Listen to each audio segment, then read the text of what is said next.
Okay. Good afternoon, friends. I'm Shanali, and I would like to welcome you all on behalf of Career and Paths and Ajinkya D.Y. Patil University.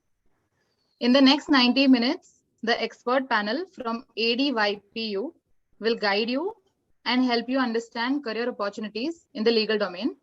I would like to welcome the panel from ADYPU and request Professor Anu Solanki to introduce them and get the session started. Over to you, Professor Solanki. Ma'am, just give me a minute. I'm just trying to start the PPT. Just give me a minute. Okay. Yeah, no problem.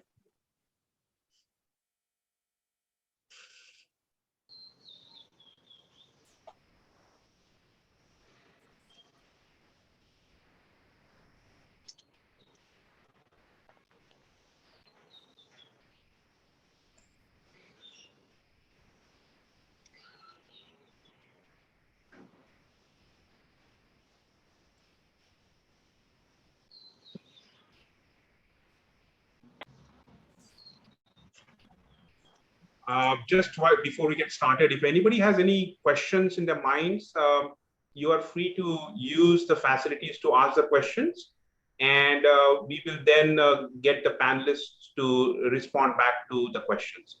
Okay, so you can do it at any point of time, and please feel free to keep asking questions so that you can get the maximum benefits out of this event. Professor Solanki, can you start? It's not letting me share actually. I've allowed that now for everybody. Yeah, it actually gives you an option of either sharing it from Box, OneDrive, or Google Drive. So I'm trying to do it through Google Drive. Okay.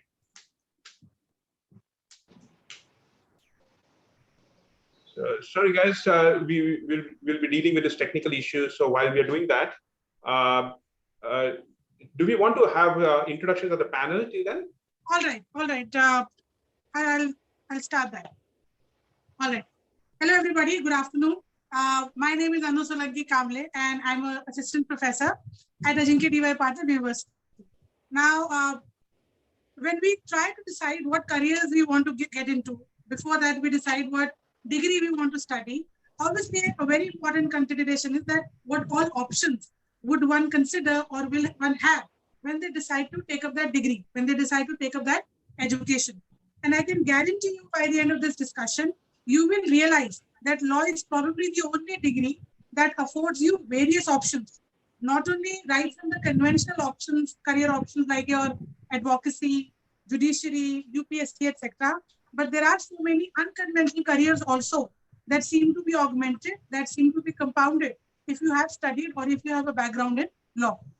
Through this discussion today, my co-faculties, my colleagues at Ajinkya D.Y. Patil will try to take you through and try to make you understand the various career options that are available, and at the same time will try to take up any questions if you have any, as in how to go on to prepare for those careers or on what things to focus if you do decide to study law. We'll be very happy for your cooperation, and let us begin. Just give me, sir, 1 minute. I will try my last option if I can share the slides. Otherwise, we'll just start right away. I'm sorry.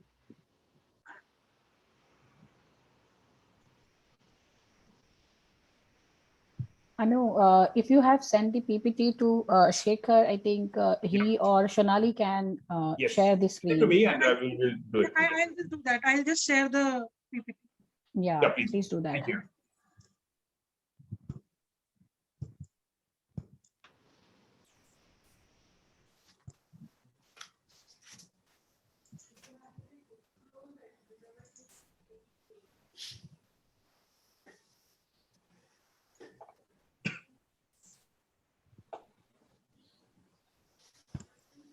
Just tell us when you sent it, and I will set it up here.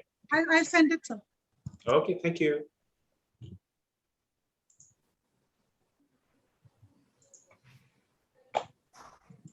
Then, do you want to at least introduce the panelists, and we will get everything started by them. All right. So I have 8 of my faculties with me today, and you seem to be in luck today because we have a mixed basket. We have people from all avenues, people who either practice in those areas that they're going to be talking about, or they teach those courses in our law school. So right off the start, we will be starting with the most conventional career option for law graduates, which is advocacy, essentially trial practice, litigation. There are various names to it. All of them mean the same thing. And that session will be taken by Professor Sai. Followed after that, we have Dr. Venugopal with us, who will be telling you how to get into government service. So far as an advocate is concerned, for example, you can become a public prosecutor, additional public prosecutor, or the standing counsel for any government body or government organization. After that, we have Dr. Shaista with us, who shall be taking you to some interesting avenues in IP law and corporate law. Followed by, we have Professor Kashmira, who shall be dealing with judiciary. Judicial services are old suite career option that emanates out of law. Followed by banking services, if you are in the banking, if you're interested in banking and insurance sector. And then she will also be telling you if you're interested in JAG, which is Judge Advocate General, which is similar to what a lawyer does, that they do it in the army. After that, we have Dr. Sapna with us. She will be taking us through understanding how academics can be a career option for somebody who studies law. Afterwards, we have Dr. Samragi with us. She will deal with legal research as a career option. Now, legal research is a fast-growing concept, not so much so traditional anymore. Not only do judges or lawyers would require juniors for legal research, but now we have things like edutech coming up or legal online services. Ever since the last 2 years, when everything has gone online, this is one of the fastest growing fields. So legal research is definitely something that law students or people who are interested in law should look out for. After that, we have Professor Prakriti with us. She will be talking about LPOs, something very, very interesting, but very niche when it comes to law, something that not a lot of students interested in pursuing law may know. And then finally, we also have Professor Sambhaji Mohite, and he will be talking about ADR. If you want to pursue alternative dispute resolution, things like arbitration, conciliation, mediation. If those are something that interest you, then definitely law can be a career option. So this is how the panelists are structured for today. Yes, we've got a presentation up as well. So you want me to run through that now? You want Yes, to? Yes. I would now like to invite Professor Sai, and we can start the presentation. Perfect. Just tell me when to switch, and we will go ahead. Yeah. You can you can go to the next slide, sir. Yeah. Keep going. I've covered this all that. Okay, fine. Just tell me when to stop. Yeah, that's it. Okay. So yeah, now you can leave it. Sai, over to you. Thank you, Anu ma'am. Thank you, Shekhar sir, Sonali ma'am, and I say good afternoon to every panelist and the participants who are attendees in the present seminar. So I would say I have taken the task of telling you all about advocacy, litigation.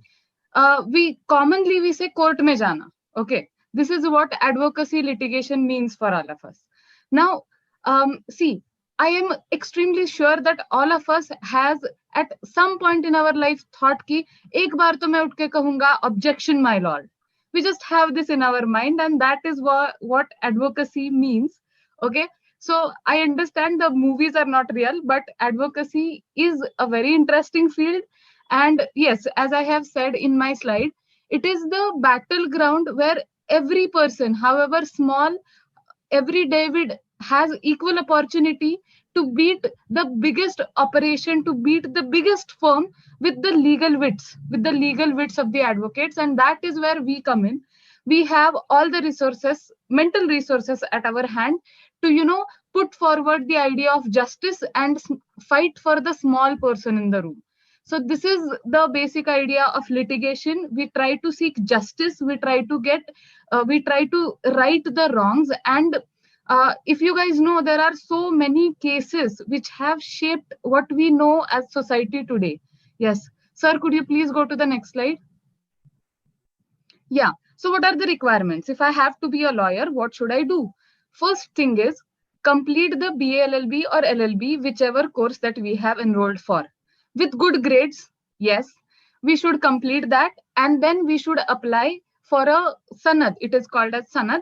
That is a license to practice law, which will be issued to you by Bar Council of India or any bar council of the respected state. In whichever state that you want to practice, that bar council will give you a license to practice. These are the only two conditions. If you have that, then you can directly go to the court.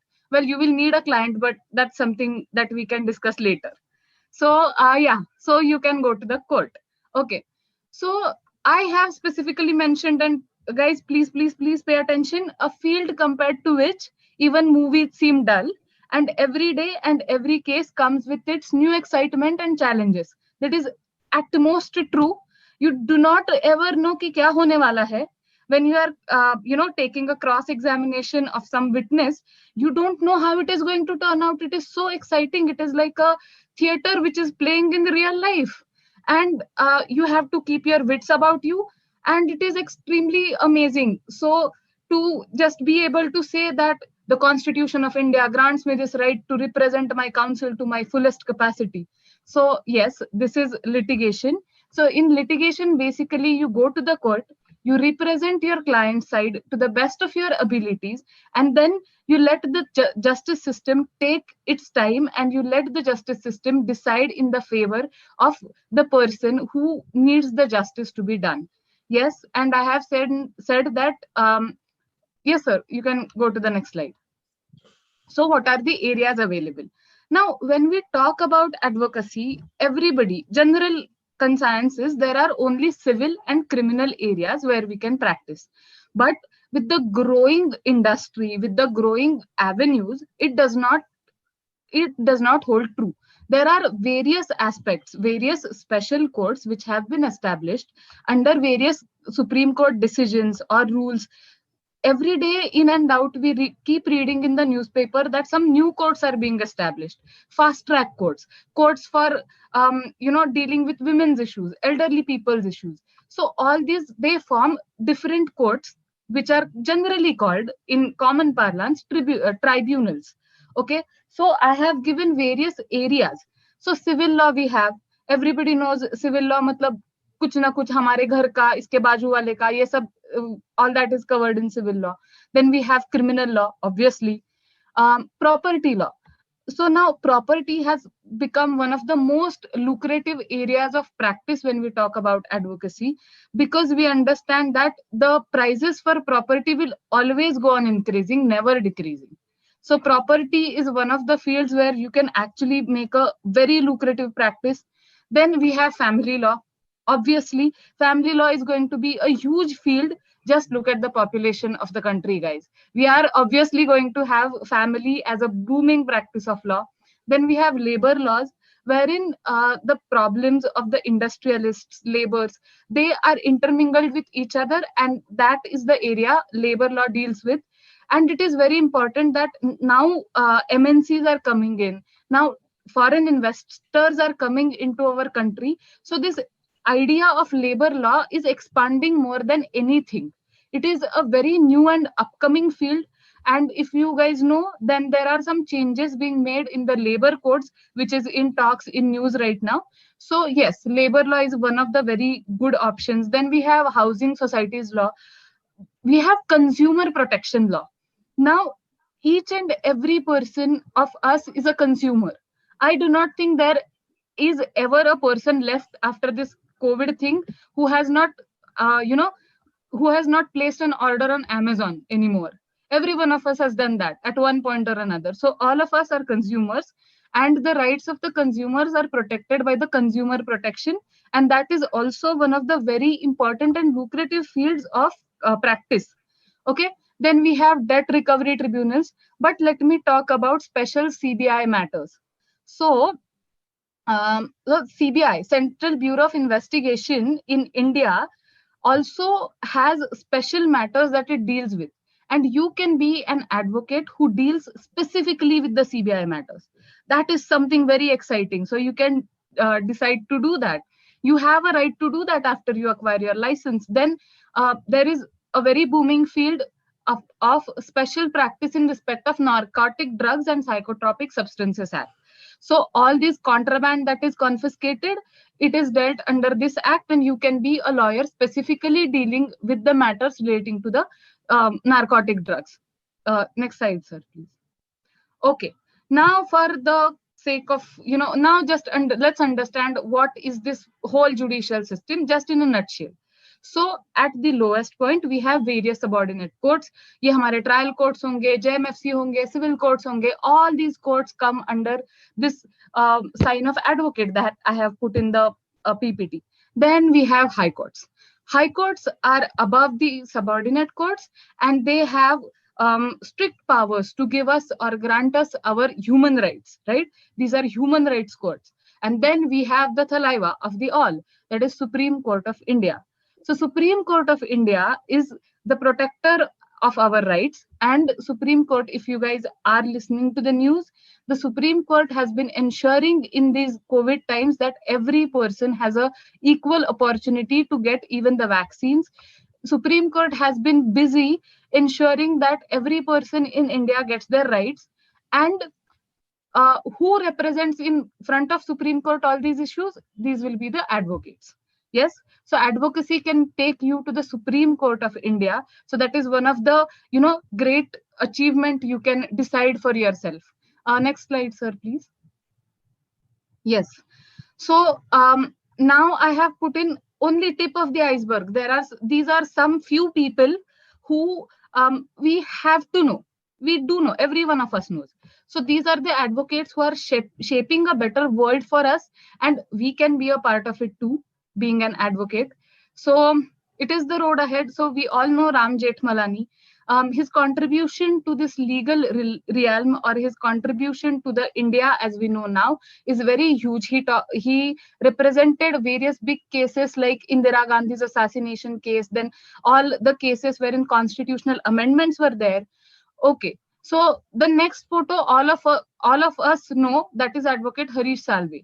He has been in the news for many things, and one of it was representing Kulbhushan Jadhav on behalf of India. Right? We all know that. And then I have Advocate Rebecca John. She might not be as well known as the two personalities above, but she is one of the huge inspiration to all the female advocates in India. She has been one of the very few persons who is practicing in the criminal law field, being an female and breaking all the stereotypes. And you guys all know कि उन्होंने एक case represent किया है जिसके बारे में सबको पता है. Because I think Sony and Telegram has made it possible for us to understand the Harshad Mehta scam. So she was the leading advocate in the Harshad Mehta scam. So we have huge skies when we are talking about the litigation. We have so many avenues available for all of us, and it is an interesting field, and you can actually make a difference when you are practicing as an advocate in court.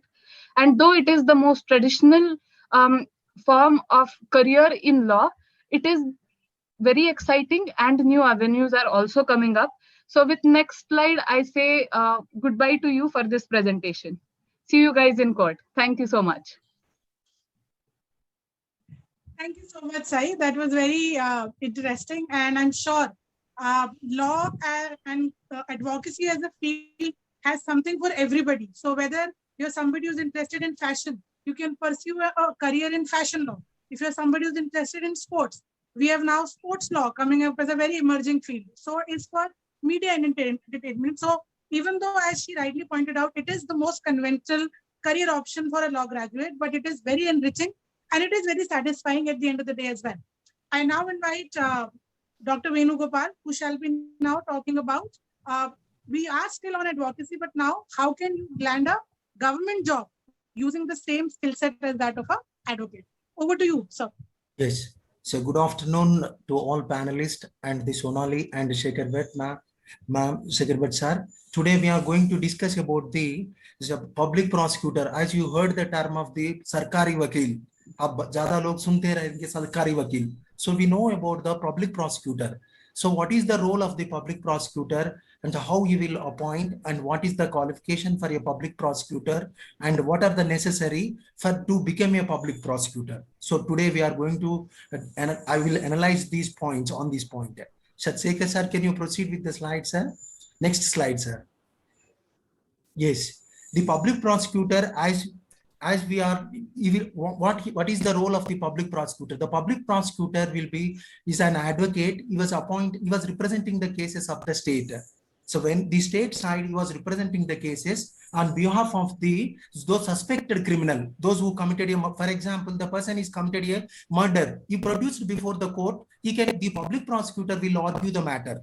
The public prosecutor will argue the matter on behalf of the state that the person was committed a crime. The person was murdered, particular person. So he is liable according to the Indian Penal Code. Section 302 or similar section will be. So the public prosecutor is representing the rights of the state. So the public, as we can say that the lawyer is any person, those who have completed the law, and he can argue the matter before the court as an advocate. And the public prosecutor especially was appointed by the state government. Sir, you may go with the next slide, sir. What is the role of the public prosecutor? In this one, the public prosecutor what is the role he was taken by? When the completion of the investigation, when the file is come to the court, the file will come to the court, then the criminal trial will start. The public prosecutor will argue the matter before the court. So he is stating that he produce all the witnesses, whatever cited by the investigation. The investigation is done by the police. In regarding to if any crime is occurred, the police will visit the scene of offense and they will collect the evidences and samples. Thereafter, they will frame a charge against the accused. The person was committed this particular crime. So the person will be, according to these sections, he will be liable to be punished before this honorable court. The suspected criminal, until it is not proved before the court, is a suspected criminal. He is not committed any crime. Until it is proved before the court. The burden lies on the public prosecutor. Always the burden lies on the public prosecutor to prove beyond a reasonable doubt. The burden lies on the public prosecutor that must be proved beyond a reasonable doubt. Because the innocent person may not be prosecuted. The innocent person may not be prosecuted or may not be liable. So in this particular aspect, the judiciary system the public prosecutor is played a very vital role in protecting the interest of the state. So especially in the victims, on behalf of the victims, he can represent the matter before the court. So next slide, sir. So what are the qualifications is required for a public prosecutor? So as we have seen that from state to state, there are different qualifications is required by the state government according to their some state governments, they are requiring for the 5 years practicing as advocate is required. For example, in the Maharashtra state, they are requiring for the 5 years as an advocate. And not more than 30 years of age limit will be specified. And SC/ST candidates they have the age relaxation. Age relaxation will be there for the post, and they must have the Bachelor of Law degree. Either it is a 5 years or 3 years course. They must have a Bachelor's Law degree. It is recognized by the Bar Council of India. It must be recognized by the Bar Council of India. Otherwise, he is not having right to practice before the court. As he must be registered before the Bar Council of India as an advocate, then only he is having a right to argue the matter. So he must have certain specifications will be there for the public prosecutor. Some states will be according to the state. They can 3 years as practicing as an advocate is required in some state in the notifications, and some of them asking for 5 years. Next, sir.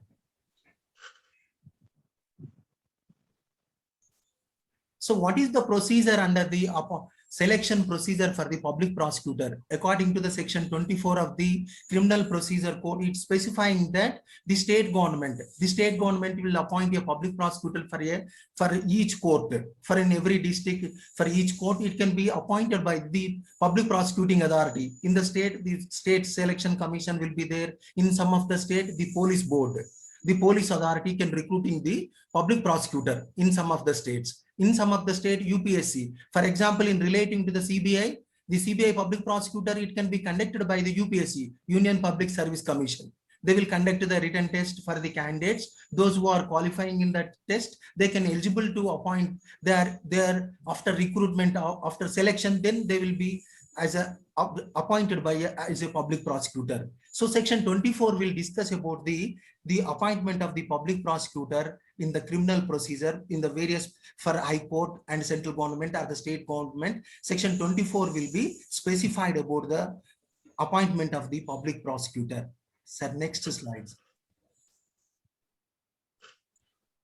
So what is the requirement? As I discussed earlier, it must be the person must have a law degree. The person having a law degree and a certain specifications will be there for the eligibility criteria. Law degree, and the person must be a citizen of India, and he may not be crossed the age of 35 years or 45 years. If a senior public prosecutor, the government will appoint in various stages: assistant public prosecutors, additional public prosecutors, and public prosecutor. These are the posts will be there, various posts will be there. For according to the district court, it is nominated for a certain term. Certain post will be nominated by the government itself for short-term duration, for 3 years or 4 years, like that.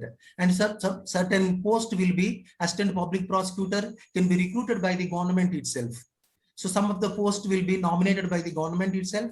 And this is the procedure. And again, the Union Public Service Commission in regarding to the CBI public prosecutor, how to handle the CBI cases. As you know that Crime Central Bureau of Investigation. So the public prosecutor, what are the required qualifications they are having? The not less than 35 years and 45 years of age not crossing, and the limitations, and SC, ST, certain exceptions will be there. So this is the procedure for the eligibility criteria of the public prosecutor. Yes, sir. Next, sir. Yes, sir. I'm handing to Anu, ma'am. Yes, ma'am. Thank you. All Thank about you so much, Venugopal, sir. Thank you so much. As you guys will understand that both Sai and Venugopal sir have tried to tell you the two sides of advocacy. Sai was more concentrated on private practice, which is where you practice on behalf of somebody else. Private parties would approach you. What sir spoke about is when you would be representing the government. So answering to Jagriti's question, Jagriti had posted a question, answering to her question, when it comes to a criminal does not need, they are not the ones who would be given the services of a PP or an APP. PPs or APPs are only for the purposes of prosecution. So in criminal cases, as you may have seen, the name of the cases are always like, state of Uttarakhand versus so-and-so. So in this case, state of Uttarakhand is the repository of the victim. And that entity will be represented by the PP or the APP. So criminals do not have an option of getting services of a public prosecutor. They will have to get a lawyer of their own. And if they cannot, then they can ask for legal aid, which is also a mandatory requirement under law. We now move on to Dr. Shaista Pirzada. She would be talking in her part of the presentation some contemporary relevant areas in which career practice in law is becoming very popular these days. Things like IPR, corporate, and so on. I here now invite Shaista ma'am. Over to you. Thank you so much, Anu. Hello, everyone. I would like to speak the legal career prospects with relation to the corporate field more of, where you can learn how to target any job and secure your employment merit. And then you will understand what it takes to climb the career ladder by the time you have completed your law degree. Also, you will learn how to differentiate your candidacy in the job hunt, making yourself most competitive. So here, as in joining into law firm as an administrator or as a corporate lawyer, as a chief operating officer, managing office, as a chief managing officer or chief financial officer, you are seeing various pictures I have put of various operas, soap operas, which are more into corporate field. So it's very interesting where you will make yourself feel like, yes, I'm working in a law firm. It's a very competitive word. And a law firm is just a business established by an individual or multiple lawyers to make a profit by practicing law skills. So such law firms you can join to tend to expand their geographical reach to capture more and more clients. Along with that, there are small firms also. So there are huge firms that deal with acquisitions, corporate sectors, competition, finance, tax, banking, etc. So all these together, you can be combined to learn many trades. Next slide, please. So, Sure. yeah. So here you see this slide where I'm talking about just not law, but a collaboration with business management. So that's a big thing happening in this world today. So the spheres of business and law are no longer distinct, and each one inspires and competes with each other. So the global need is for lawyers who understand business and businessmen who understand law. So it is this species that you can drive into this sustainable business. And as quoted by Dr. Ajay Gulati, he's a Kellogg's Business School head, the value of a person is qualified as a business manager, and a lawyer will only grow. So this is another prospects which is open to you. Next slide, please. Yeah, so this is where you can work into the field of IP, that is intellectual property, becoming a patent agent. So there are other IPs. You can become a trademark agent, you can become also a copyright agent, but more prominently, patent agent has become a diverse field where every innovations are required to be registered under the IP. So patent agent, you can join law firms. There are various law firms like SS Rana and R.K. Diwan, Anand and Anand, and you can help, or you can be a part of the organization to help them get their patents, or the users, or maybe the innovators patents registered. So that is how you can work in the career as a career prospects. Next slide, please. Yes, this is most interestingly a new field, maybe, because like right now many of the IT field people, or I would say many of the students, they like to work abroad. So immigration legal assistant is a niche field coming across where industry requires immigrant lawyers in employment sectors also. So with an increase in demand of immigration lawyers, plenty of sectors are actively hiring for this job profile. So an immigration lawyer works across for non-profit, private and government sectors. So many non-government immigration lawyers also engage in policy work at employer association or non-profit organization and similar entities. So there are work in embassy, which provides services in immigration bureau. So you must be seeing in movies, there are lawyers working and there are high profile people who are working in the embassy. So that at that level, when you have completed your law degree, you can be employed into the embassy, or you can work in the IT domain where you can be helping individuals to move across from one country to another with the immigration policies of the country. Thank you. So the next slide, please. Yes, so company secretary and cost and work accounts. Now here this complete, you're working into a domain which is a game changer, I would call. So they deal with the legal activities of any business.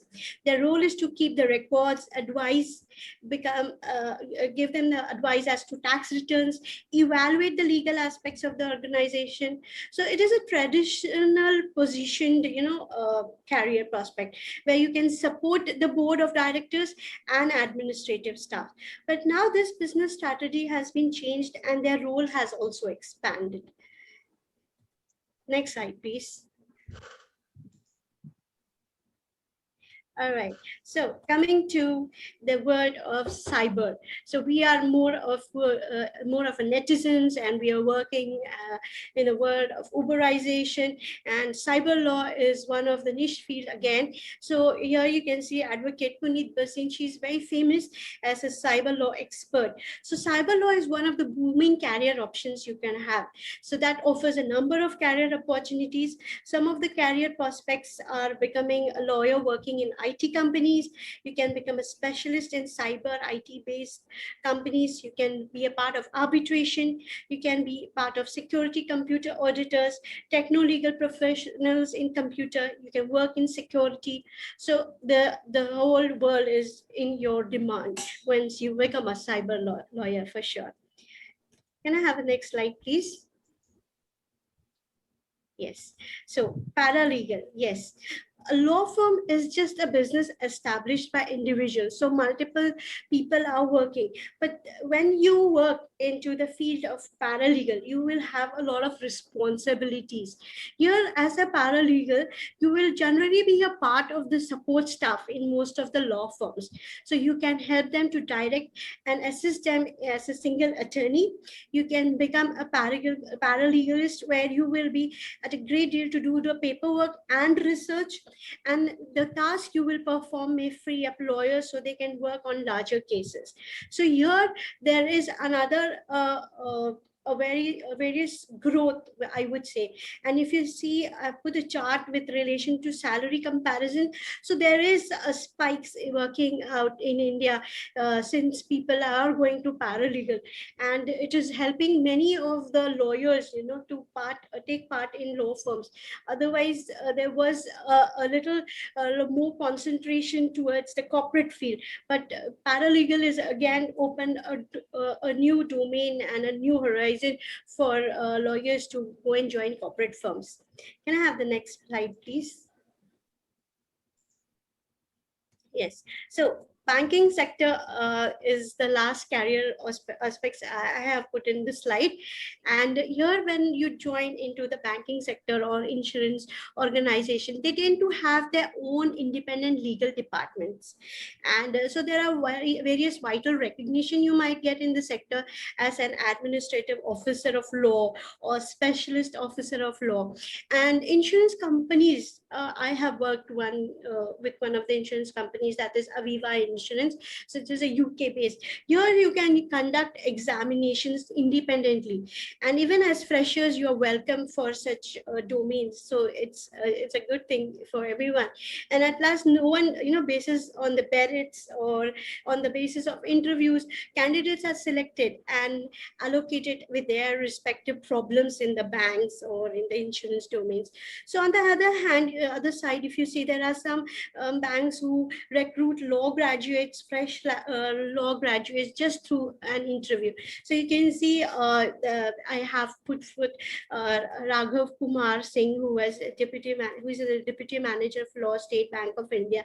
So you have a legal career both into banking sector and insurance sector. So my best wishes to all of you, and there are a lot of prospects and opportunities. So could be a law graduate soon. Thank you. Shaista ma'am, Priya has a question. She wants to know that for a career in cyber law, is a degree in science a compulsory requirement? No, it's not. Degree in science is not. But for patent agent, yes, a degree in science is required. All right. I hope that answers your question, Priya. We now move on. Thank you so much, Shaista ma'am. Thank you for a wonderful, exhaustive coverage. So we are continuously trying to make it easier for you to understand that law has various career opportunities. It all depends on which area you are interested in, and you can easily pick up either practice or consultancy, career in that. So we now move on to Professor Kashmira Lonkar. She's going to be talking about essentially being a legal advisor, and you can be a legal advisor both to a government department or in a government organization, as well as you can be a legal advisor to companies, MNCs, Indian companies. She will also be covering judiciary as a career option, and then finally followed by JAG, which is a legal career in the army. Over to you, Kashmira ma'am. Thank you, Anu ma'am. Yeah, I'll just take 2 minutes and we could have a simple icebreaker activity if Shekhar sir permits. Sure. Okay, so this is to the participants. Could you tell me, what is your dream? What is your ambition after having a law graduate degree? If you can unmute or put it up in the chat box.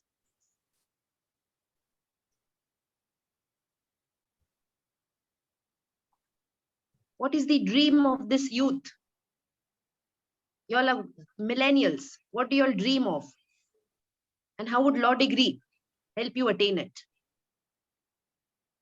I put it in the chat box because we won't be able to unmute. There's no control for doing that. So Okay. if you type it in the chat box, then I think we will. She'll answer it as we go. Yeah. So I'll wait for the responses. Okay. So I have the first response from Shri, who says work as a criminal lawyer and have an interesting. Yeah, just give me a minute. I need to access the chat window. Yeah, it's there. I've shared it on the.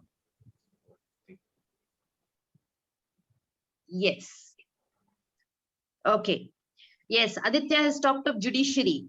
See, I'm so happy you all have already identified what domains within what path you all want to choose in careers, what careers you all want to choose. Let me sum it up for you all. In my opinion, every youth dreams of this. 5, 4, 3, 2, 1. 5, 4, 3, 2, 1. What is 5? 5-figure salary. 4, 4-wheeler. 3, 3-bedroom house.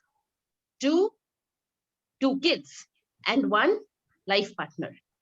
And let me tell you, career in law would also assist in that dream of yours, would help you achieve that dream. And how? And I'm going to speak about it.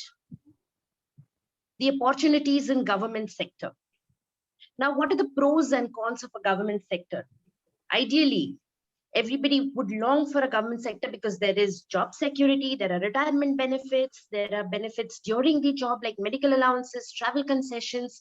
There is a better work-life balance.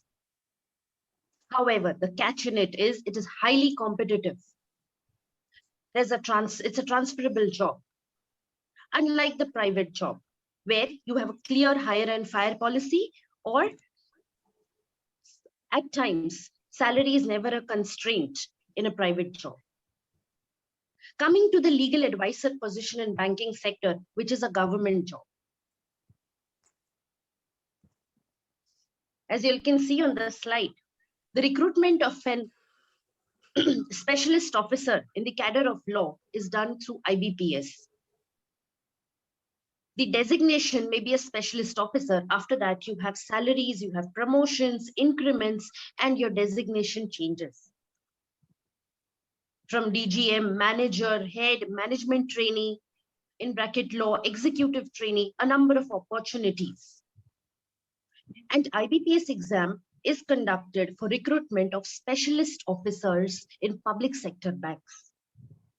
SBI, NABARD, RBI, LIC, a number of them. The requirement for candidates is between the age group of 20 to 30. Most important requirement is a law graduate degree.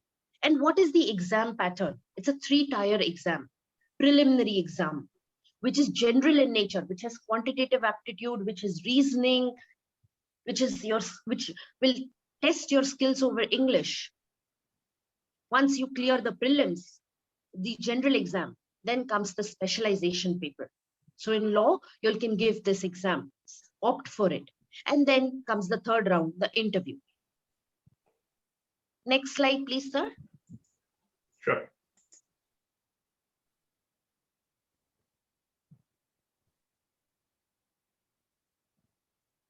Are you having next slide? Yeah, we are, yes. So within banking and public sector banks, you have RBI, which conducts special bank exams. And the title for it is a legal consistent in grade A, B, and C. It is highly competitive, but the number of posts annually are more than 50 to 70 that RBI intends to recruit. It is a 3-phase process, same like IBPS. The eligibility is a law graduate. Remember, when you're in your final year, you're not entitled to appear for the exam. Only on completion are you eligible to fill up the form. And then once you complete the degree, you obtain your mark sheet, You have to enroll as an advocate, obtain a sanat from the Bar Council, and in the meantime, clear the exams, crack the exams, and you're fine as a legal advisor with RBI. Next slide, please. In addition to that, you have so many government departments which require legal advisors. District Legal Services Authority, public sector utilities, commissionerate officers. The police commissionerate office also requires a specific legal advisor. Prison departments, district social welfare officers, ministries, Ministry of Law, Justice, Ministry of External Affairs, Niti Aayog. There are opportunities directly for being appointed as a legal advisor. And let me tell you, 2 years back, Ministry of External Affairs had come up with an open recruitment for law graduates below the age of 27, but they have to have a specialization in international law and must have completed masters. It was a direct recruitment advertisement. So you all have opportunities therein. Last opportunity would be the section officer. Section officer is mandatory in universities, mandatory in every field. One who has expertise in skill over the administrative cadre. He is thorough with the service rules. Whom to terminate, whom to lay off, what is the policy of termination, all of it is dealt by the section officer. Next slide, please, sir. Other than that, there are various government departments which also recruit legal consultants. Railway Recruitment Board, Indian Coast Guard, AIMS. Now, one might wonder, what does a hospital have to do with a legal advisor? And it comes with legal risk management, policy development, litigation management, and regulatory compliance. 4 very, very important things: risk management, policy development, litigation management, and regulatory compliance. So even medical sector has a need for legal advisors. Most importantly, if you've finished your master's and you've given the CLAT exam, based on your PG scores, you're eligible to apply in ONGC, Power Grid Corporation, NTL, RailTel, a number of PSUs that are there. It's just that you have to clear the exams of these PSUs. Next slide, please. Now out here, I've put the picture of Fatima Bibi. She was the first female judge to be appointed in the Supreme Court of India. She's not only a woman who's been appointed there, she also belonged to the minority community. She's the only Muslim woman ever to be appointed there. And if you look at her career, the way she started as a Munsif judge. This is the second part of my presentation where I'm focusing on opportunity in the judicial sector as a judicial officer. Next slide, please. This is another person, Prafulla Chandra Pant, who is currently the acting chairperson of NHRC. He also started his career with Uttar Pradesh Judicial Service examinations. Next slide, please. Out there, I've also put in one more picture for your reference. Mayank Pratap Singh, who is from Rajasthan. He is the youngest person to ever clear the judicial magistrate exam. He was only 21 years. Now, what are the requirements for judicial services? Immediately after your law graduation, the JMFC exam can be given. It could be a state-wise exam conducted through various public service commissions. The eligibility is law graduation degree with 55% marks and no ATKT, no backlogs. Age should be below 25. So suppose a student has a backlog during his graduation degree, not to worry, wait for 3 years, practice as an advocate, and then give the exam. How is the exam conducted? 3-tier again. Prelims, which is objective, Second is the mains, which is subjective. And third tier is interview round. The catch in GMFC exams is we do not have an all India judicial services exam. So it is conducted at state level. So it is expected that the candidate who's appearing for the exam is proficient in vernacular language. So those whose mother tongue is Hindi, they have an added advantage. The whole of North India, they can apply for GMFC exam in any state. Maharashtrians, mother tongue is Marathi, so we can apply for it in Maharashtra. South, the states in southern India, languages vary. So you have to demonstrate and have to have a proficiency certificate, language certificate. Next slide, please. This is the last point that I'll be covering, which is allied to judicial services, entering the judiciary. And that is JAG. The full form of it is Judge Advocate General Corps. This is within the military branch of justice and law. And why is it so? Because Army, Navy, Air Force, they are not subject to the laws of the common law. They have their separate laws. And you need legal assistants, advocates who are specialized in military justice. And that is available to, that can be done through clearing this JAG exam. The entry level is at the lieutenant post. The minimum is 55% aggregate marks in LLB. You have to clear the Service Selection Board exam. And once you're in, promotion-based increments, and you're there for lifetime, government's job. Thank you. Over to you, sir. Thank you so much, Kashmira ma'am. This was very enlightening. I'm sure a lot of students who may be considering the law, but are not too sure about, because they're not very sure of private practice, getting into government practice through the ambit of law is a very, very good idea, because we all understand that sarkari naukri hai to sarkari perks bhi hai. So that's an added advantage of procuring or going through this area. I now move on to invite Professor Samraji Mohite. Now he's going to be talking about two things. One, both of them very essential and very encouraging in these days. One is the element of ADR, or how alternate dispute resolution, or in our common parlance, things like arbitration, conciliation, and mediation, that are relevant in today's times, especially when the courts are not able to function because of COVID, because of the pandemic. ADR becomes even more relevant. And then he's going to talk about how having a law graduate degree can also help you if you want to pursue a career in politics. So over to you, sir. Hello, namaste, Shekharji. Good afternoon, everybody. Sapna madam and my dear friends. Before I really open up, let me tell you, after completing my 33 years in a practicing as a lawyer at the Taluka place, Tehsil place, as a district place, and as a senior mediator with the Bombay High Court, at the same time as a resource with the Bombay High Court, and at the same time, after having the experience of acting as a district government pleader and public prosecutor for 4 years.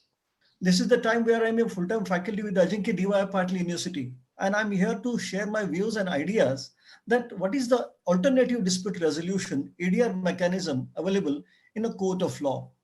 Shekharji, I won't be disturbing you. You need not go for the slides and everything. I'll just be covering in my 10-15 minutes.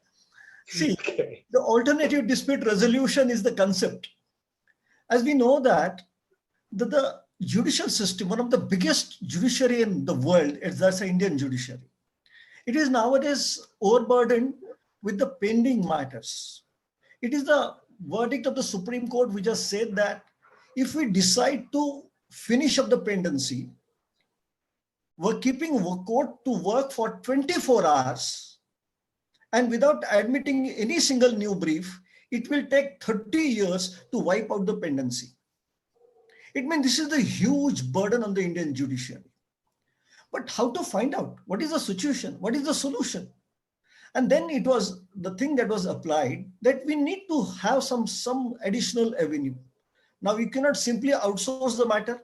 You cannot hand it over to the private institutions. You cannot give it to the individuals at large and to dispose it off. Some judicial principle phenomenon has to be used. And for that point of mind, it is the state, the Indian government and the Supreme Court, hand in hand, they thought, they applied. And in the year 2002, Section 89 of the Civil Procedure Code was drastically amended. And this new concept of alternative dispute resolution was introduced in the Indian judiciary. What is that concept is all about? The matters which are pending in the court can be referred as a outsourcing to the institutions, to the mediator, to the conciliator. Of course, the mediation, conciliation and arbitration is enacted act. We are governed by the Act of 1996. That's a different act. But when we talk about the alternative dispute resolution, the courts were empowered to hand over the brief to the institutions or the mediators. And there, the new thing has come up in the Indian judiciary. So, dear friends, the major hurdle in the practice, what the young lawyers, budding lawyers who do not have any family background, who do not have any senior member in the family, in the legal profession, it finds practically difficult for them to cope up in early days. That was the threat, early days. You have to wait for 2 years, 3 years, 5 years for the brief to come. But now this ADR mechanism has made a unique avenue available to all those who really intend to jump up into the judicial practice or the legal practice.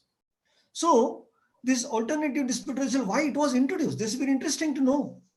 As you know that the Tariq pe Tariq as a filmy dialogue, we come and listen. We can easily blame the judiciary, but that is by simply blaming the judiciary, the answer cannot be completed. Why it is so?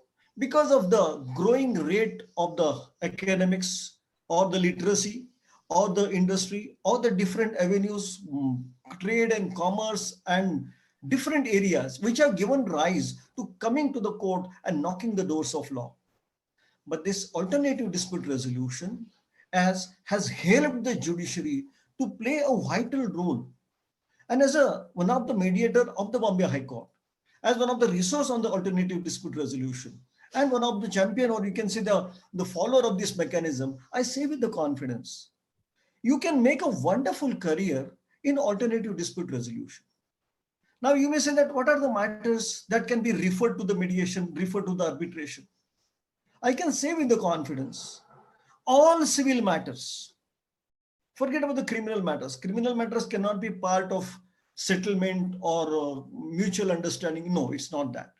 There are certain few cases now again that are governed by, controlled by ADR mechanism.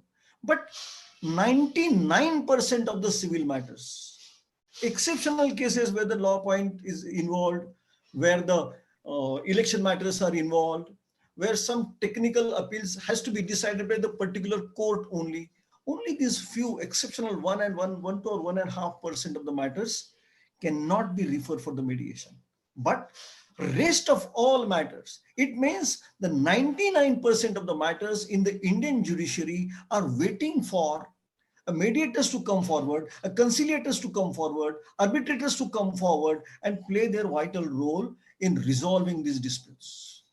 So if you think this concept, you can easily say there's a best field available. It is something simply I can say you can compare. Like it's an IPL that has come to the Indian cricket. In good old days, we were having only a few names. They were playing and minting money and earning their bread and butter out of the cricket. But this concept of in the IPL that has given the platform or a ground for hundreds and thousands of players. And you can see that the real strength lies in diversifying and allowing them. And this is what the alternative dispute resolution plays a vital role. Now, when we say that if you can, what are the qualifications for that? Of course, there are certain qualifications. Though the High Court and the Supreme Court has laid down certain rules for different states. You can have a minimum 5 years standing practice or 7 years standing practice. Beyond that, if the parties on their own Say, for example, see, the basic principle of the alternative dispute resolution is this. When the court is of the opinion, Section 89 speaks this way. When the court is of the opinion that there lies some substance of amicable settlement, matter can be referred for the mediation. Matter can be referred for the arbitration. It can be referred to the conciliation. Now, all the big commercial matters where the big stake is involved, usually they are preferred for the arbitration. And the arbitration and conciliation is governed by the Act of 1996. The new amendment, recent amendment has come into it. The other matters, especially the matters which are relating in the industrial fields or the labor dispute, industrial disputes, they are referred to the conciliation. But the matters, the majority of the matters, say for example, the check bounce cases under Section 138 of the Negotiable Instrument Act, lakhs of and crores of matters nowadays are waiting for the mediation. Majority of the family disputes, the matrimonial disputes, dispute between husband and wife, dispute between two brothers, dispute between the builder and a tenant or a flat owner. So these are the areas, and all these insurance company matters where we are fighting to decide our share. And we are wasting our time in the court of law. Now the court has decided, no, let's not wait. Let us refer it to the person. And whom does matter goes? It goes to you and me. Those who are not party lawyers, those who are not appearing on behalf of either party, third independent mediator, third independent conciliator, who has no role to play otherwise in that existing matter. The matter is referred to the third independent person. So it means one more additional avenue that has come up in the Indian judiciary to help you and to provide you the wonderful avenue. In good old days, when we were studying our laws, when we were completing our LLBs, we were taught something different. Lawyers were taught to fight and win. Find out the best judgments of the Supreme Court, find out the best observations of the Supreme Court, present before the court, and you see that your client succeeds. But no, the Mahatma Gandhi has rightly said, it is not the winning that legal profession is aimed about. It is doing justice to the client is the legal profession. And where the justice, what is the real justice? When you see the joy on the face of both litigating parties, both fighting parties, plaintiff and defendant, appellant and respondent, and the husband and wife, they're coming for the possession, the custody of a child. Why that individual child should suffer? Child should not suffer. It is the sufferings to the society at large. And to avoid the sufferings, this alternative dispute resolution plays a vital role in not only making the society at peace, but it is the doing justice, because every generation empowers you to do something for the society at large. It is my responsibility that I'll be giving back. We always say, it's a good quotation, give to the world best you have and best will come back to you. But best will only then come back to you when you are ready and willing to come up. So though we say that in good old days that the legal profession was treated as a noble profession, whatever the gowns that are put in the court while arguing before the court, you have got the one strip behind the gown. That strip was nothing but the pocket. The client has to put his fees into the back. That lawyer should not know what is the quantum, what is the amount that he has deposited in my pocket. That was the idea behind. But now we say that we need to earn good amount of money. We are entitled. So the better lifestyle, and that better lifestyle can also be achieved through this mechanism. And for that matter, my dear friends, those who are keen to join this legal profession, I must welcome and I must congratulate you that you are aspiring for the unique and noble profession which the society needs. If you look to the past, if you look to the history, you'll find that thousands of names, they were every one of them, every single of them were from the legal profession. Not only Mahatma Gandhi and Sardar Patel and Jawaharlal Nehru, but you name, start from Subhash Chandra Bose. You take the name and you'll find that they are part and parcel. So considering this, they have concentrated more on the alternative dispute resolution, because doing justice to the society, doing justice to the client, and through that, nowadays the Supreme Court and High Court have made a wonderful good fees even for these matters. It is, you need not to do it as a charity, you need not to do it as a pro bono or some non-profit orientation. No, you can do it at that way. So it's a unique activity. And now I'll come to the last part. It's a political science. I don't call it as a politics, because the term politics, we take it in a different sense. But if you're interested in taking part in the governance of the country, if you're planning to rule the nation, if you're planning to decide the fate of the future, if you're planning to think to create a law, legislation, then you need to have a basic legal background, without which you cannot be a successful politician. You cannot be a successful ruler. You cannot be a successful administrator. So with this, I wish, dear friends, wish you all the best. And this is the unique thing, that without legal knowledge, man cannot be treated as a complete citizen. And for the bona fide and the decent citizen, the law education is very much prime. I wish you all the best, all the success. Thank you. Thank you so much, sir. I'm sure all of you will be a little more motivated into studying law by listening to sir's enlightening reasoning and things that he had to share with you. I now move on to invite Dr. Sapna Bansal. She's our head of department, and she will be talking about how, if you are not, so far you may have seen that having a career in law may require some or the other form a requirement of oratory skills, or somebody who's good at public speaking. But even if you do not want to go into that area, or if you don't want to get into active practice or be employed in a company or something, you still have a lot of career options when it comes to taking up a career in law. So over to you, Sapna ma'am. Thank you, Professor Anu. Good afternoon, everybody. So before speaking on the career of an academician, I would like to add on what Sambhaji sir had right now told you about the arbitration. So with great pleasure, I would like to inform all of you that we are in a process to have a arbitration and mediation center at Ajinkya D.Y. Patil University of our own. So apart from this domestic arbitration, the students can go for international arbitration too. So this is really a very lucrative career where the person who gains, receives this degree of an international arbitrator can earn up to thousands of dollars a month if one person appears for as an international arbitrator. Now coming to academics.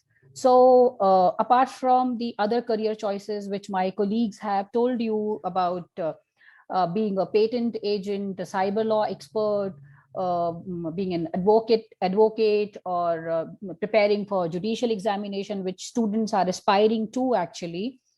Being an academician is equally very prominent and very lucrative choice, I would say. If you are not very interested going to the corporate firms every day if you do not want lot of hustle and everything, and if you are interested in doing research, and I remember some of the students, they used to, in their childhood, when they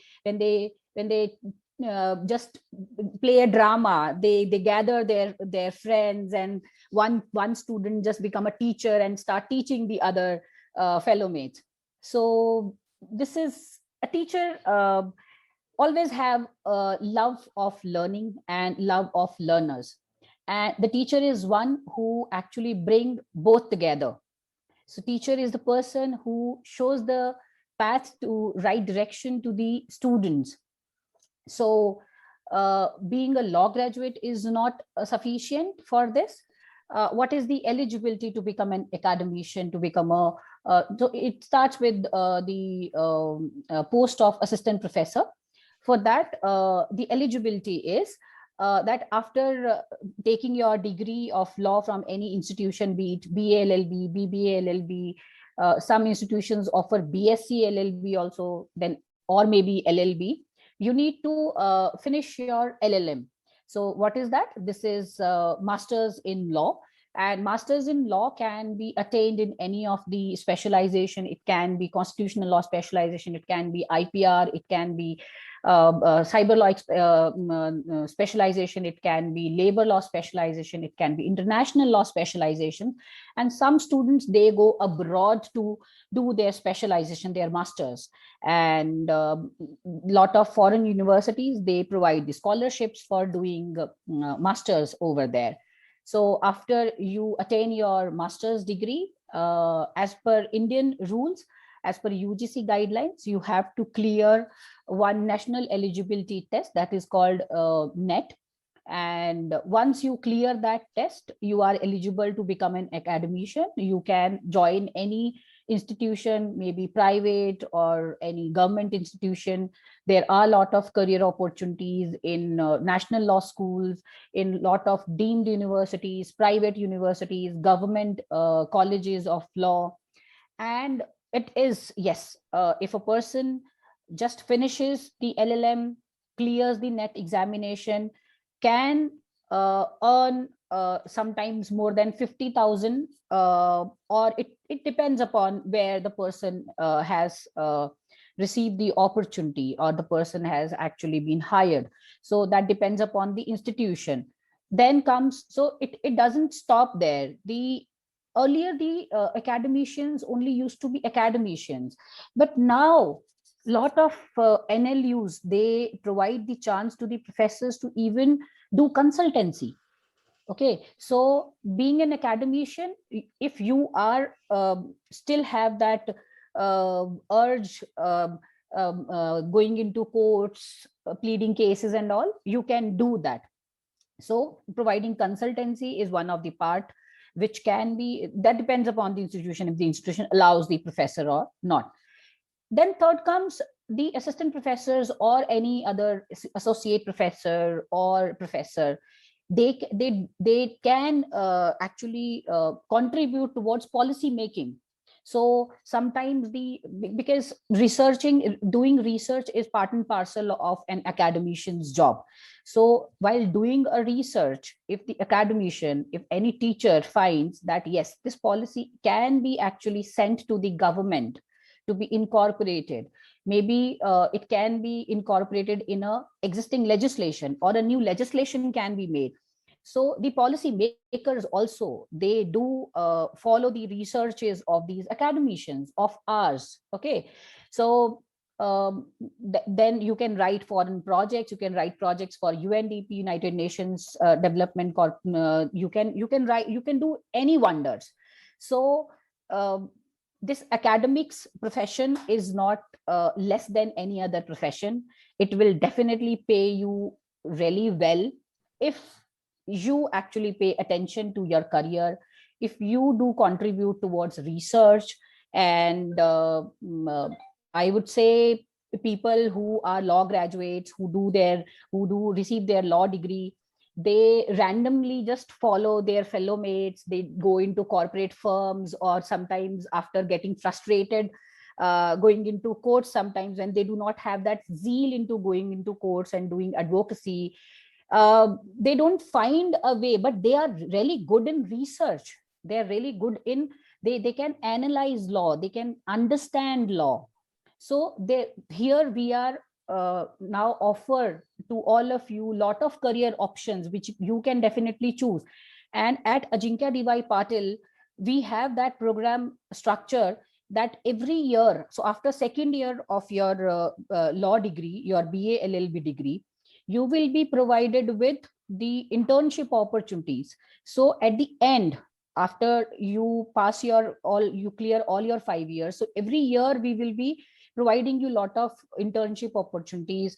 You will be, you can explore your interest, and accordingly you can choose a career of your choice. Maybe after doing a lot of internships after your second year, we have the program structure designed in a way that you will be specialized. So this is very rare. This is very, very rare not all the institutions provide this kind of a specialization in their graduate program only, which we offer.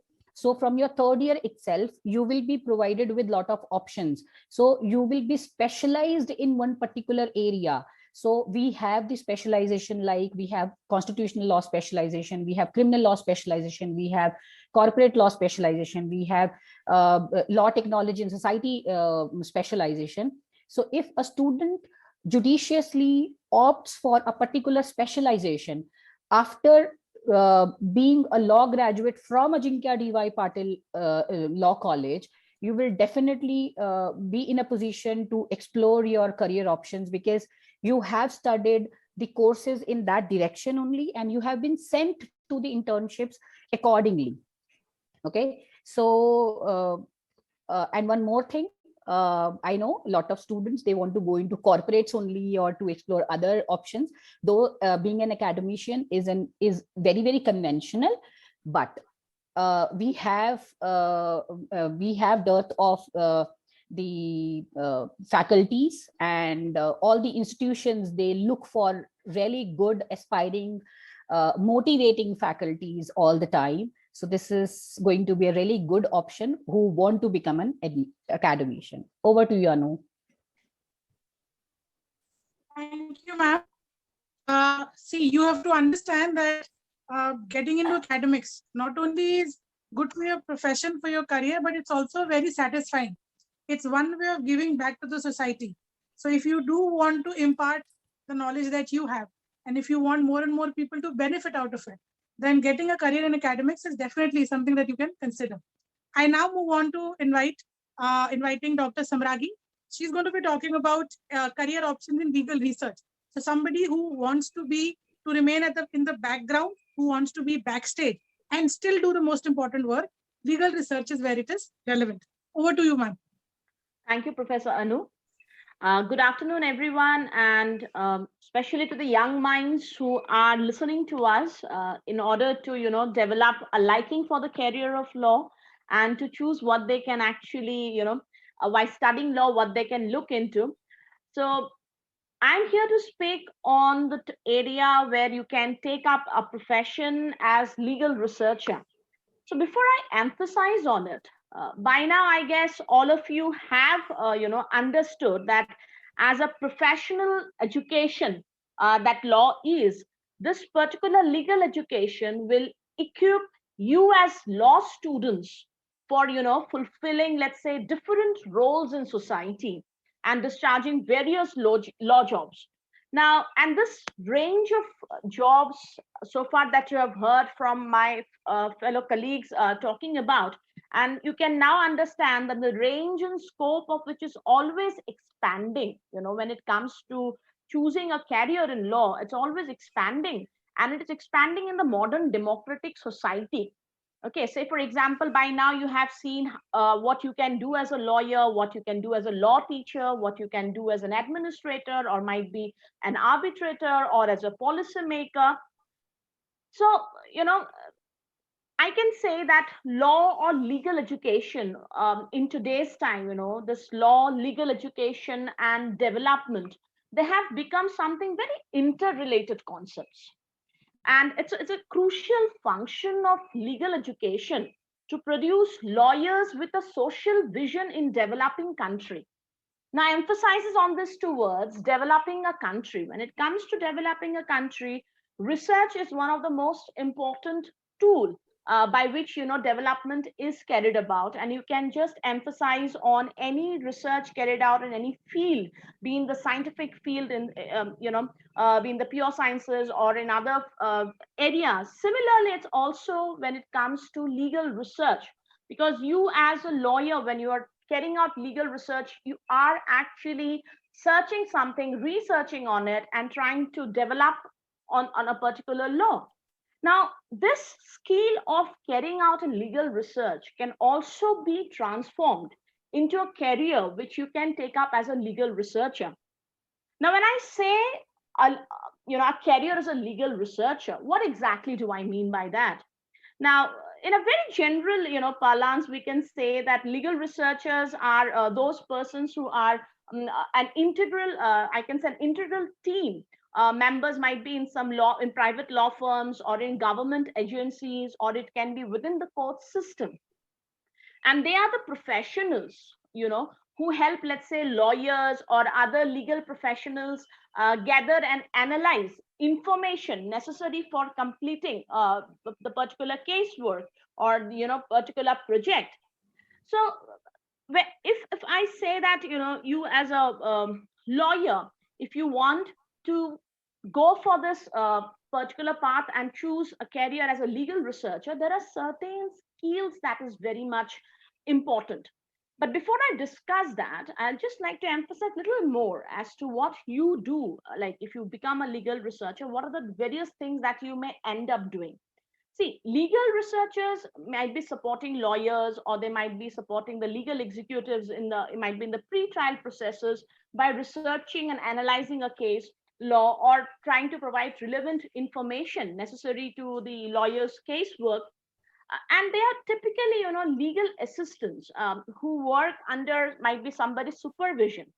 But nowadays, this entire thing of legal researchers have also expanded, and it has become that many legal researchers, they are also working in law firms. But and apart from it, they may also find employment in private law offices or government agencies or research institutes or in corporate law. Now, no matter whatever or where you are working, there are certain skill sets that, as a legal researcher, you need to have. And those skills are, the skills like wherein you have to have a subject area expertise. Now, when I say subject area expertise, what exactly is that? See, legal researchers, they often, specialize in, let's say, in specific field of law, where they become experts, and by becoming expert in that particular field of law, they are in a position to provide essential information to regarding the law, or that they provide. It might be in order to work or finalize the case. Similarly, there is the skill requirement of research and analytical skills, which is very important, to have.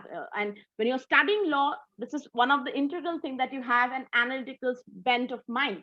So as a legal researcher, there's a requirement of having the skill set of, carrying out research and analytical skills. And legal researchers depend on strong research and analytical skills to review and organize, let's say, complex legal information in order to present their findings. Because you actually, when you are doing a research, you are trying to process, you're trying to analyze the content that is there in front of you, and you're coming out with a finding. So it's like, you are disseminating complex information into a simple one by analyzing those things. Similarly, you will also need, the skills of technical skills. Now, there are many legal researchers, that rely on, let's say, computer applications to perform their jobs. You may need to frequently update yourself and maintain legal databases for your, workplace. You have to know how to do legal research using internet resources and everything, how to look into databases and find out. So you have to have those technical skill even to carry out legal research and work as a legal researcher. At the same time, there needs to be a skill of critical thinking. Now, legal researchers must be able to think critically about, let's say, the information they find regarding the cases that they're asked to look into, or it might be you're working, let's say you are working with some,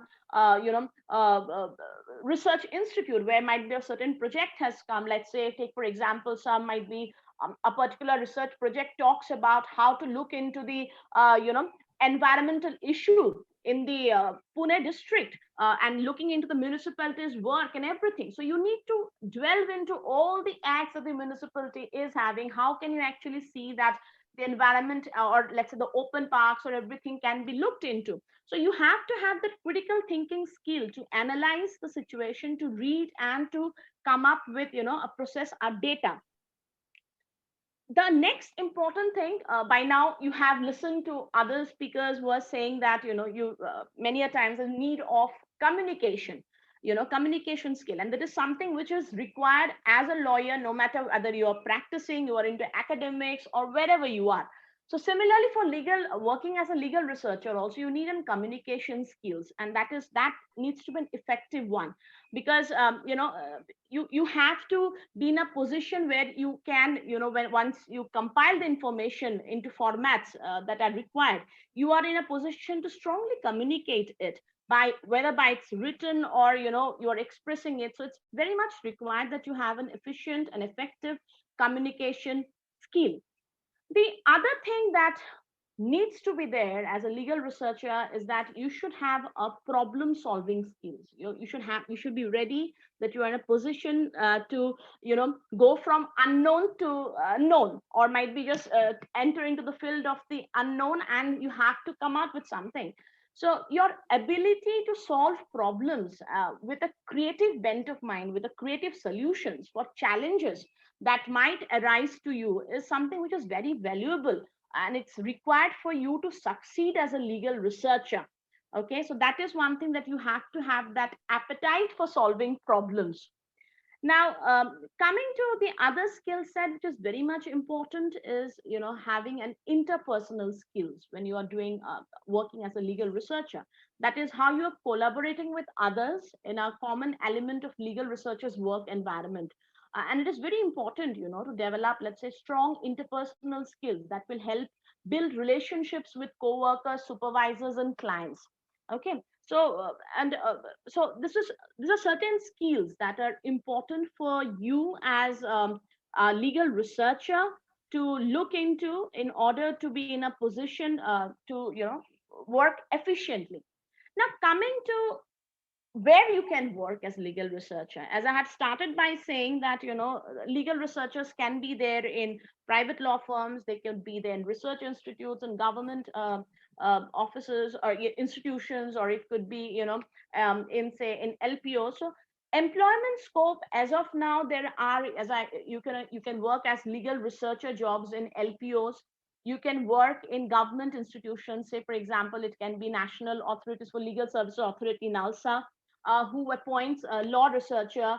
And the educational requirement generally it ranges from having a bachelor's degree, and there might be specific bachelor's degree in law, and there might be specific posts where they might want a postgraduate degree in law also.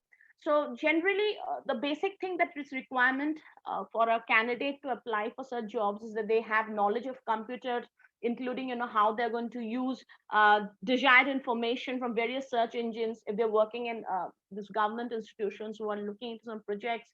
And the salary also ranges, might be if you are going for some project base, it might start with a pay scale of 25,000, or it can go above 50,000.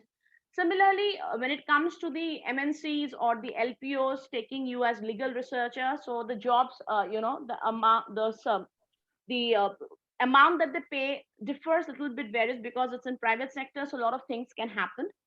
Similarly, you can also work, your employment can range as let's say as judicial clerks, or law clerk from research assistant, that you can be associated with the Supreme Court of India, or other places. So generally, the legal research, there are a lot of places that you can actually work and contribute and make your career. Now, I would request Shekhar sir, if you can go to the next slide, please. Yes. There's another aspect to it, and when we talk about legal research as such, there is another scope wherein we can work as, let's say, as legal analyst. Or so when we talk about legal analyst, the requirement is that you need to have a law graduate. You are a law graduate, and you can join any law firm or corporate firm and conduct analysis regarding the law. Okay, so basically you have to do that research to understand and to analyze. This is another format by which you can use and become and use your skill of legal research and make it a career. Similarly, if you can just move to the next slide, Slur. Yeah, this is about legal content writing or editing. So see, you can, using your skill of doing legal research, you can opt for becoming a content writer who will be in a position to highlight the management and marketing of firms through their writing skills. Similarly, you can work for a legal blogs, or you can say, for example, you can work for publication houses, or you can work for now as in the editorial thing of, let's say, for example, Thomson Reuters, or something of that sort. So you are in a position where you can use your legal research skill and write and earn. You can be a journalist who can guide all the time, and you can bring issues. At the same time, you can even become be a part of some policy think tanks and work as a researcher in a lot of government projects. So there are a lot of things that you can do as a legal researcher. So this is about what you can do and you can work upon, provided you develop and nurture the skill that is required in you to bring the best out of you as a legal researcher. So with this, I'll end here, and over to you, Anu. Thank you, Samragi ma'am. So I hope for anybody who was still considering whether, if they don't want to get into active or anything to do with practicing, or which requires talking to people, legal research is definitely a good field where not only do you contribute to your own knowledge, to your own understanding, and you get better at it, but you can also get into a consultancy scenario. You can provide your services of research to companies or associations as and when they require. We were supposed to have another session by Professor Prakriti, but she's having network issues at her end, and therefore she won't be able to join in. But coincidentally and fortuitously, the thing that she was going to cover is something that I have an experience in, so I can tell you a little bit about it, because I believe we are also, we've already reached the end of this session. So I'm just going to be very quick. Now, the next thing, sir, if you could just go on to the next slide.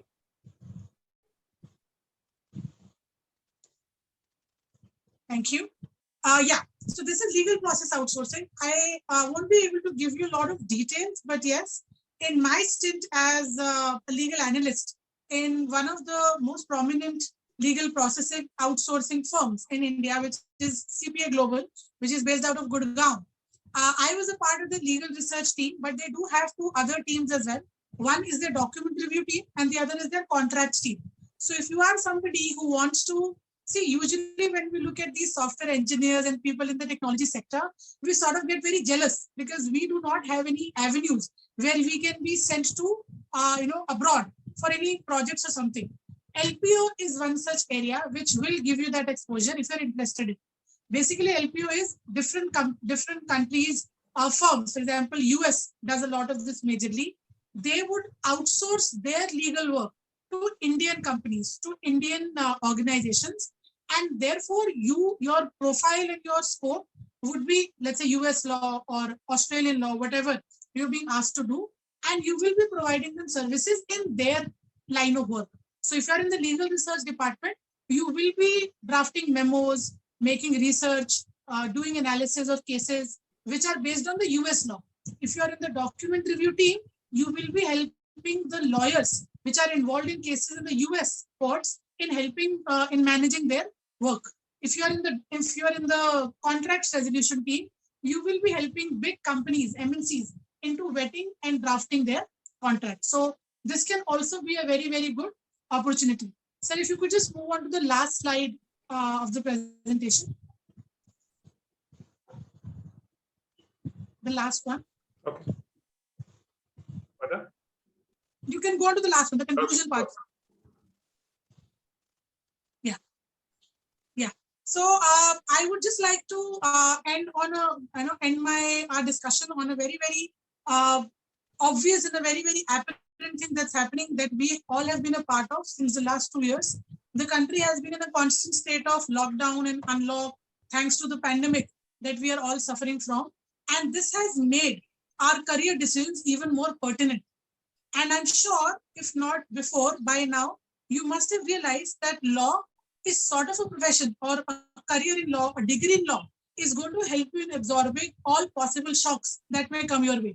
It's just about upgrading yourself. It's just about updating yourself And a lawyer can work in any circumstances. They can very easily adapt to any different changes in the job profiles that may come. I remember reading somewhere that one should always pick up a career that is future proof, meaning a career that will always remain in demand. And I can assure you, out of my experience, that law is definitely one of those careers. Whenever we decide to pick up what to study, what do we want to graduate in or postgraduate in, we usually look at two things. One, how much is this going to pay?